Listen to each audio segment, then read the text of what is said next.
Okay. Further information into the psychological aspects of doubt.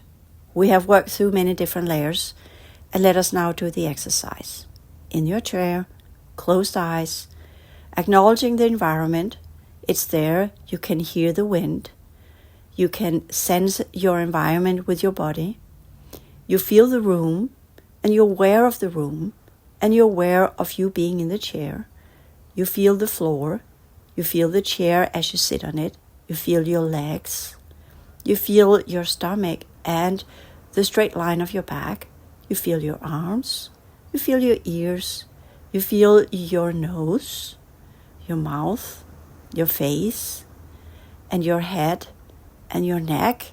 And you loosen up your shoulders a little bit. And close your eyes. And breathing is an important part of the inner work exercises. Breathing calls our attention to our body. It calms us down. And it teaches us how to focus on our internal processes. Breathing is important because it teaches us how to focus on our inner processes. So breathing in itself is not just about putting air into your lungs and making your heart pump and bring oxygen to your red blood cells so that you can function and by that have an active brain. This is turning the wheels from the brain thinking that everything that's going on in the body is for the purpose of the brain. This is to teach the brain its right position in the hierarchy of your body as being the processing unit of energetic information as well as the processing unit of receiving the different types of energies, computing them, understanding them, and putting them into the right box from where we can perceive reality as it truly is. The brain has many layers of distortion. There are 5 fields around our brain that are filled up with all sorts of past life memories, emotional patterns, thought systems, thought processes, thought forms, and technology and code systems and what have you.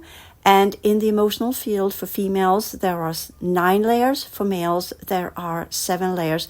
And I'm here talking to the people or the humans that were born into our reality field, into the Truman Show, prior to the 2000s. After then, of course, we know we get more fluidity in the aspects and understanding of gender. And this is not the group that I am technically talking to here in this type of meditation practice and inner work, awakening processes, because they are in many ways awakened in their own ways and have their own mission statements, and their energy systems works in dissimilar ways due to their holographic energetic architecture. This group is some of the aspects I will work with in the randigreen.one website, where I is working with the higher order energetic, psychic energetic features of what it means to be a multidimensional human. So that's further down the line where we begin to have civilizations of other universal matrices, races that are here in whatever human form they choose, in whatever gender they choose, and in however they choose to biohack the form that they have been given and altering it into something else, whatever is suitable for their consciousness capacities and what they feel is the rightful way to do things for them.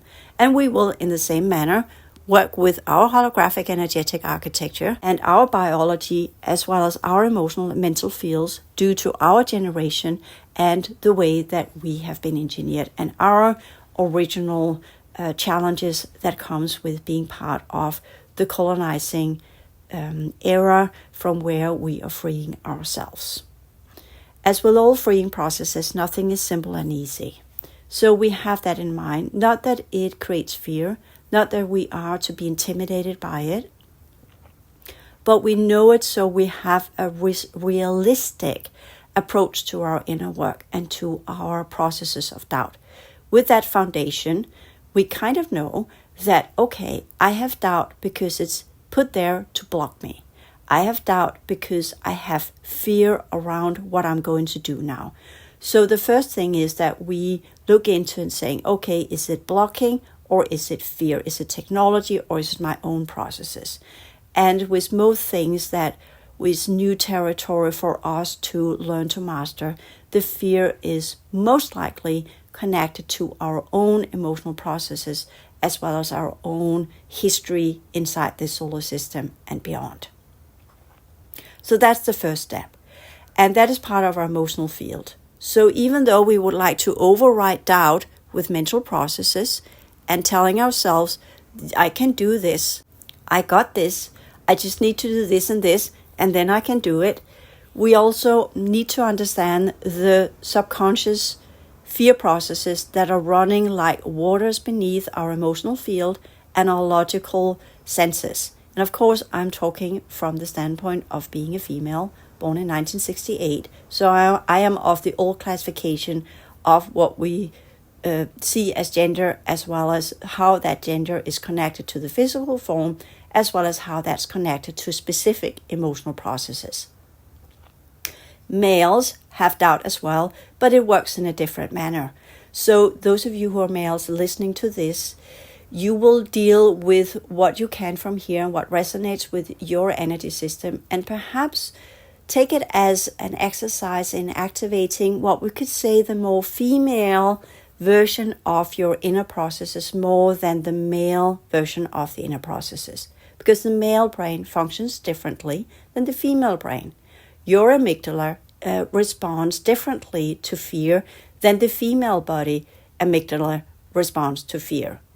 There is a tendency for males when they feel fear to act out, to do something, to pump up adrenaline and be ready and do something about it, fix it, or challenge it, or go against it. Whereas the female brain is more oriented towards fight and flight, so to speak, the flight level of it, where males are more oriented to the fight, females are more oriented to the flight. So we respond differently to fear processes. That often leads to depression and self-denial and different types of denial processes. But the fight processes can as well be denial of what's actually going on, acting out on it and going out and kick some cans or do something like that, instead of looking inside and realizing that the fear that arises from this is tied into some emotional processes where it would be more fruitful to put the double hand position, find compassion, find calm, find the golden energy that you can put in your thymus and feel that self-nurturing, kind energy in the processes of doubt you have. There we can meet as males and females in the compassion energies, the golden compassionate energies of our heart field when we feel doubt. Whatever gender we have, whatever physical form we have, whatever type of psychological structure we have, whatever self-perceptions we have, we can unify in the golden heart field where we feel self-nurturing, self-care, and relaxation, and feel comfortable in our own physical form. That's the first level of achievement when we are processing the waves of doubt, the waves of fear, as well as the waves of being insecure of what we need to do as the next right move for our awakening process and our recalibration process of our three lower fields so that they can merge with our original holographic energetic architecture. You should now sit calm, relaxed, focused on your breathing, with the double hand position on your thymus and your heart field, feeling the golden energy, the kindness towards yourself, the kindness towards the world, and in that calm, kind energy, feeling your in-breath and out-breath, breathing in, feeling how you breathe in the air, not only to your lungs, but also into your stomach. Feel your stomach rise, be filled with air, and then breathe out. See and feel how your stomach gets flat again, and how you push out the air through your mouth with all of the distortion and whatever should be there of cleansed air processes, difficult way to say it, that will lead to a feeling of being invigorated by your breathing. When you breathe, you should feel more calm. If you don't feel calm, then focus on, why am I not feeling calm when I'm breathing? What is intimidating by the breathing processes? What is it that gets in the way when I breathe? Sometimes it's actually in the solar plexus. Solar plexus is on top of your gut, on top of your stomach. That's where a lot of nerves meet up. The solar plexus is tied into different energy centers that goes with both the chakra system, but also some of the old Atlantean teaching systems. So put your left hand on the solar plexus and caress it a little bit. Stroke it back and forth as you would an animal that you need to calm down. In the moments of fear or doubt, or if you feel the panic that rises up from your stomach when you breathe and really breathe, understand that when you really breathe into your stomach, you might actually begin to activate some deep, old-rooted psychological processes from childhood.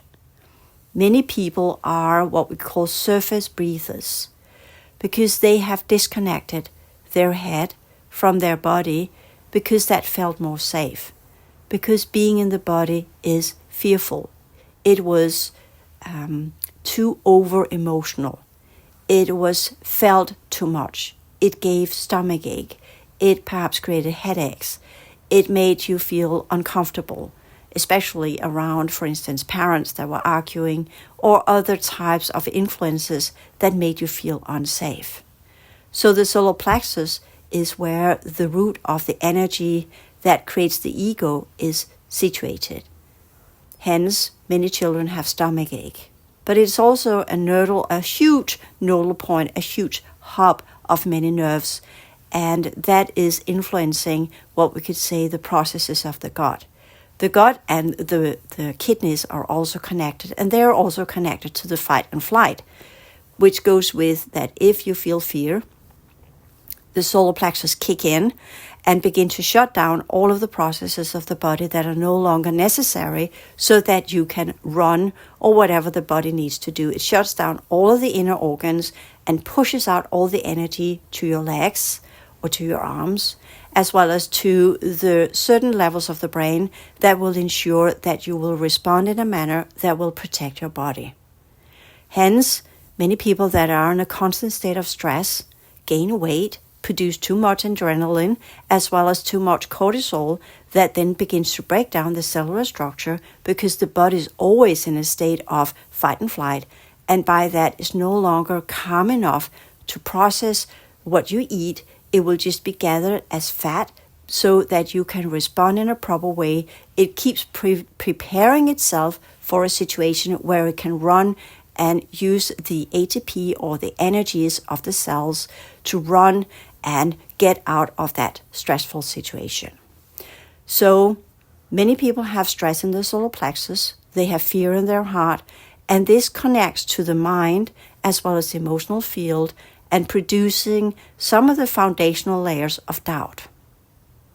So when we talk about fear and when we talk about fight and flight and stress and not being observant of the now and not being willing and ready to be in the now and feel our body again, then that's the solar plexus. And that's something that happened in childhood.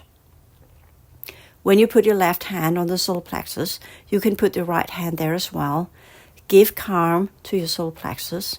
Envision yourself as a child, feeling insecure, feeling fear, feeling some kind of unsettlement, perhaps bodily discomfort, and calm yourself down as you would to a little animal or to a child, and make your body feel seen, heard, acknowledged. You can talk to your body with your left hand on your solar plexus. I got you. I'll take care of you. You're safe. I'm here. And then the body might respond, But you weren't here. You weren't here for so long. Why are you suddenly here now? Can I trust you?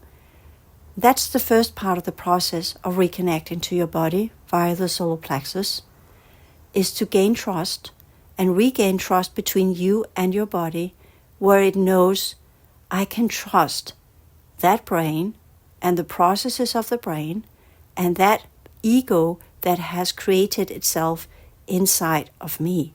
Because in many ways, your body and you are two different beings. Your body is a kind of elemental being that is nested in the biofield. And you need to learn to collaborate with that elemental being. That is in essence what the original chakra teaching systems were all about, how to work with the different elementals that are connected to the different layers of your biofield and your emotional field. But that's a whole other story. So, first part is to create calm, golden, kind energy in your heart field. And that's difficult for many. And the next layer is in the breathing, where you create trust and a feeling of feeling safe in this energy work.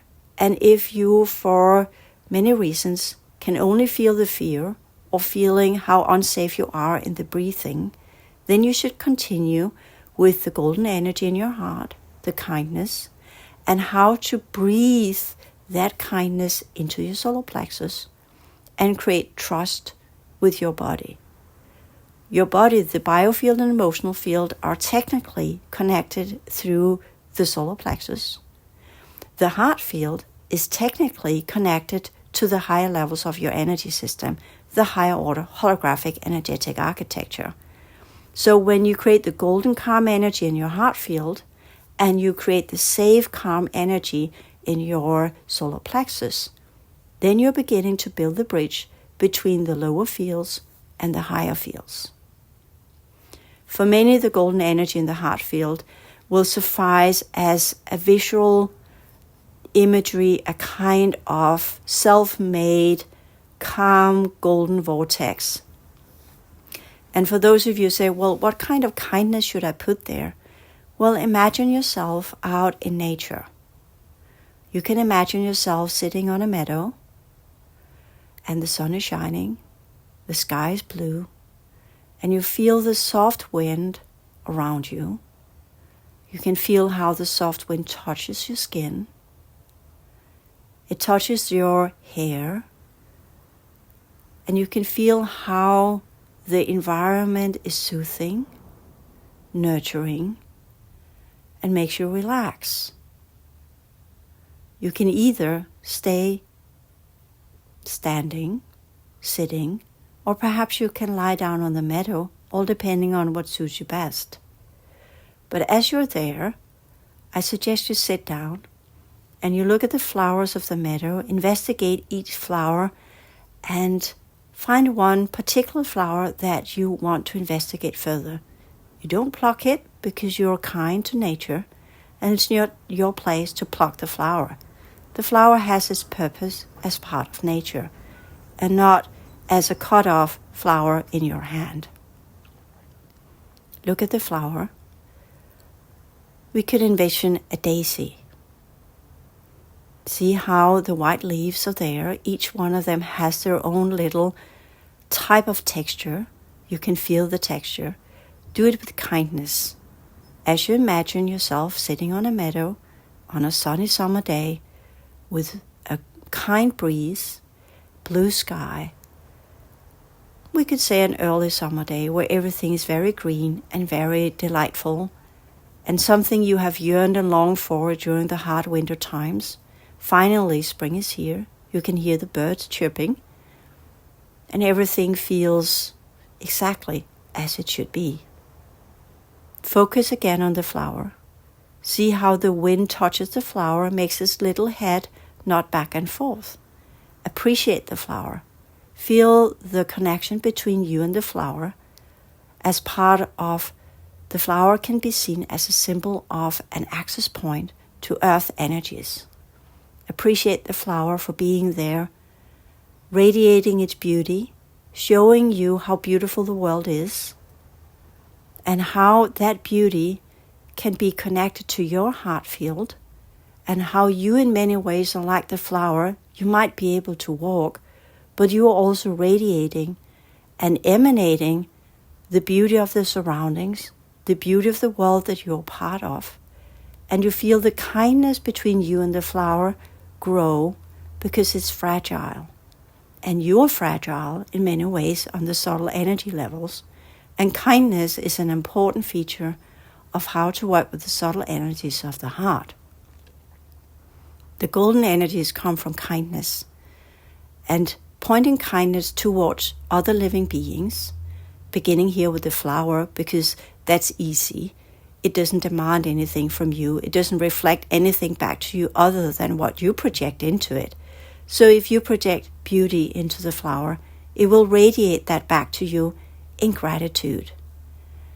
And the kindness that we are looking for is the kind of exchange of gratitude, of being comfortably situated in the world, of being comfortably aware of the world. With this kindness in our heart and gratitude, we can now begin to center our attention towards the solar plexus and transfer some of that kindness and gratitude to the solar plexus. And for now, give some of that calm in the solar plexus so we won't feel stressed. We're relaxing, acknowledging our body, breathing, and if we slip into some emotions of fear or some emotions of wanting to move around, or the body tells, I can't sit in this, I can't be in this, go to the meadow, feel the sun on your skin, feeling the breeze, feeling the beauty, look at the flower, touch the flower in your imagination, feel the gratitude, project it to the flower, feel how it radiates gratitude back to you, and reconnect to the imagery of kindness, gratitude, and for now a state of tranquility and beauty where you as a human being can envelope these emotions into your bio form, into your emotional field, and sit in that type of calm, caring gratitude of being here in this moment, in this now. Breathe, be alive, come alive. Sit with that energy for a while. And if that's all you can do today, then that is a high level of achievement, because with that calm, clarity can begin to grow. With the knowledge of how to receive that calm, with that knowledge of how to unravel stress, unravel fear, unravel feeling unsafe, you can begin the journey of reconnecting to your physical form and reconnecting to who and what you are in the lower fields, not with disgust, not with anger, but with the understanding of this is like an animal that I need to take care of. The ego is part of it. That's built upon different kinds of energies and structures and patterns. But I have more than that. I am more than that. Working with the ideas of multiple versions of yourself that is suitable to operate in different types of energy states. And in the processes of doubt, you are to find the most suitable interface that you have between the lower fields and your original energy system, with the purpose of making a choice that creates as little distortion as possible. Dealing with doubt and figuring out the choices that we are to make are all about finding solutions, strategies, systems, ideas, purposes, function, emotional states, mental states, biological states that generates as little distortion as possible. There are no perfect solutions. There are wholesome processes there are processes that generate less distortion. There are processes that allows you to grow further. There are processes that pushes you into different forms of crisis that might feel uncomfortable while you're in them. Hence, the importance of learning how to calm yourself, how to get rid of stressful energies, how to find the golden ratio between the solar plexus ego structure of the body and the elemental beings that are connected there so that they will collaborate with you, and the higher order energies and consciousness potentials that eventually will descend into your heart field, operated via the heart field viability rates, and begin to transform the lower fields from where you can ignite the higher order energy system into your physicality, your emotional field, and your mental fields, building the bridges between the multidimensional aspects of reality and the three lower fields that for now are confined within different types of emotional and mental patterns, all engineered to keep us stuck within specific patterns of mind and patterns of emotions that makes us feel comfortable and are allowing the elementals to be the governing principles of who and what we are, creating what we understand as the human ego. The matter of the fact is, you have been many different beings, have had many different functions, and your consciousness is multidimensional. And as we have learned in psychology, we can put on different hats, take on different roles that are most suitable for the situation that we are in. That's why we begin to change the ego structure into a permeable, changeable, functional, intermediary interface system that aligns with the processes of the body and the three lower fields to adjust in a manner that is most suitable for the situation that we are in. Literally learning to live in the now with full capacity, full awareness, as well as full understanding of the energetic processes of why this is happening, of what is going on, what the process is all about, what the clearing dynamic should be, what the right approach should be, and what the right action should be, hence the right choice. That all comes down to energies, the understanding of energies. Hence, we must learn how to make our ego structure permeable, as well as activate the higher order energy system so that we from within get the knowledge of how to respond in a manner that is most fruitful for our continued journey in clearing our energy fields so that we can begin our full and true progression journey back to our full capacities. Back to the question of doubt. Should I do A? Should I do B? Well, it comes down to what is most fruitful and useful for your higher order energy system to activate. Will the choice you're making inside the Truman Show, will it lead to more distortion or will it lead to less distortion? And here it would be neat if I could give you some simple instructions. Here, of course, I can only refer to the many videos and teachings I have made as part of the HAL Academy. For now, the energy exercises you have done will take you quite far. If you learn to do that, your life will begin to be seen through the light of life can be challenging. It is not always comfortable. And one thing is for sure, as you go deeper into your psychological processes, that will lead into the distortion energies, that will lead into why you're here in this form, in this life. A lot of uncomfortable feelings will arise. A lot of what we could call suffering will arise. And the techniques I've given you here to calm yourself and understand the purpose of why you're doing it from a different, more complex level of information will be the foundation of why you should keep going. And if nothing comes out of it other than just being in the meadow, feeling gratitude, feeling calm, feeling your body relax, being able to breathe into your stomach, being able to be in your body, feeling comfortable in your body, the achievement there in itself is already creating less distortion. That goes into over-eagerness. We want to be further than we are. And we must put us back to basics all the time.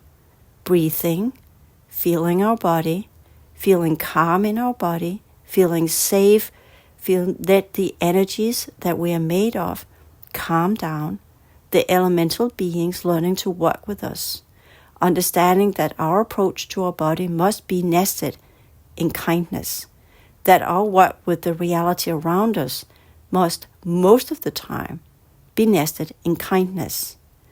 And then, from that perspective, begin to work with the perceptions of the challenges that we have ahead of us.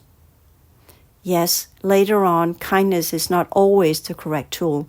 That will change, and this is not about becoming hostile or malevolent, but kindness takes us into the realms of what we could call discernment and inner knowledge.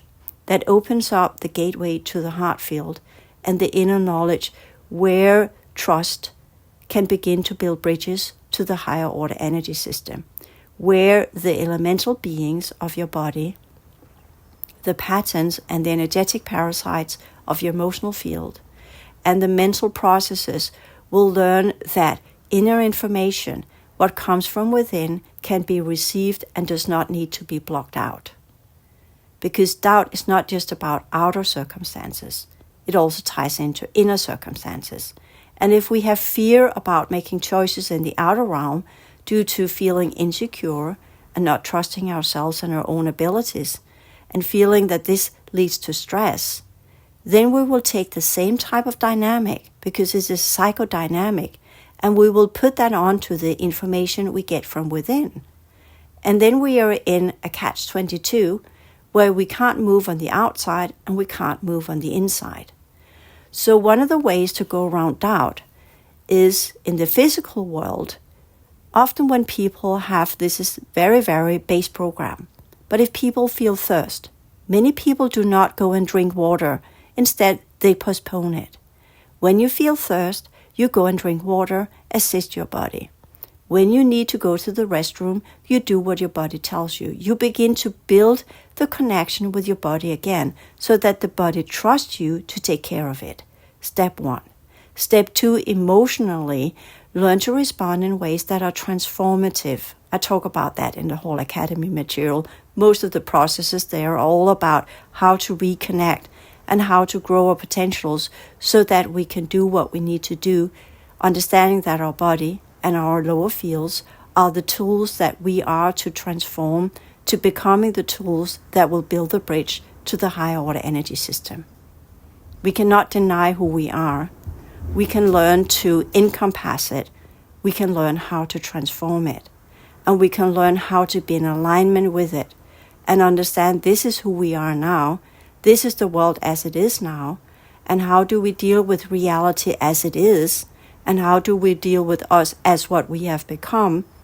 And what are the needed processes to regain who and what we used to be, so that we can move forward once again, once we've integrated our past, transformed it in the now, we can begin to build the bridges to the recalibrated solar system transitioning energy system that is needed for us to meet up with the requirements of the future. As always, there's much more to be said. But until next time, take care. Take care of yourself. Take care of the world. Know that the more you are rooted in calmness and kindness in your own body, whatever comes your way, it will be easier for you to find that balance point where you are okay again, where you can feel safe again, and then you can be ready for whatever the world put up of challenges, because you know, yes, you will get thrown off. Yes, something will come in the way, because life is not easy. This journey is not easy. But at least you know that you can take care of yourself, that you can nurture yourself, and you are the one that will do whatever you need to get you going, to keep you going, you will be able to heal yourself, you will be able to repair yourself, and you will be able to get the knowledge that you need so that you can do this specific journey that's important for you. That's the first most important step.